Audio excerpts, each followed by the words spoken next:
It's Juneteenth, y'all, and I love this day. I love any day where there's an explicit call for us to reflect on the contribution of Black people. And isn't it interesting that we're recognizing this day during the 250th year of this great nation? Think about it. The United States was never going to be great while the enslavement of people was such an active part of our growth. And by active, I'm referring not just to how slavery powered the South, which at the time was the most powerful region of the country. I'm also talking about the fact that it was enshrined in the Constitution. It drove the entire nation's economy, and the underlying premise that the lives of white people are somehow fundamentally more important and more valuable than the lives of Black people was a truth that operated all across the country. So Juneteenth is a celebration of the rejection of that, however hard fought it was, and however hard fought that continues to be. Context for anyone out there listening or watching who isn't clear about Juneteenth, and there are people like that. Juneteenth technically recognizes the day enslaved people in Texas, which was the most remote Confederate state at the time. It's the recognition of the day that they got the news that the institution of slavery was no more. The Emancipation Proclamation was now the law of the land, even though, again, technically, it was an executive order and only referred to the states, those slave states that broke from the Union. It did not refer to the border states.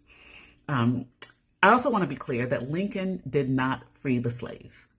Black folks, enslaved and free at the time, freed themselves. They freed themselves with every runaway attempt, every rebellion, whether or not you've heard about the rebellion, because there were constant rebellions.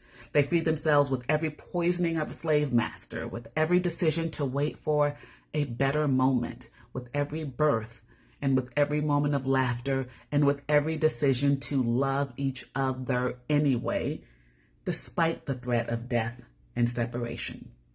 Black people pushed the bar and freed themselves. Lincoln was actually left with little other choice. So Juneteenth isn't a holiday for Black people in this country. It's a holiday for every American. It's one every American should celebrate because it was just one more push toward our being a true democracy and a better republic. Without Juneteenth, if your people came anytime after 1865, you would not be a U.S. citizen. So whether you're Black or white or Latine or Asian, whether you're Democrat or Republican, conservative, moderate, liberal, or progressive, I hope you're taking a moment today to celebrate. And if you're one of those all lives matter people in response to hearing that Black lives matter, the way to prove that all lives really do matter to you and matter equally is to celebrate this day of freedom as loudly and proudly as you celebrate the 4th of July. Because on that day in 1776, even many of you couldn't actually enjoy liberation of freedom. For many of you, that didn't come until June 19th, 1865. Happy Juneteenth, y'all.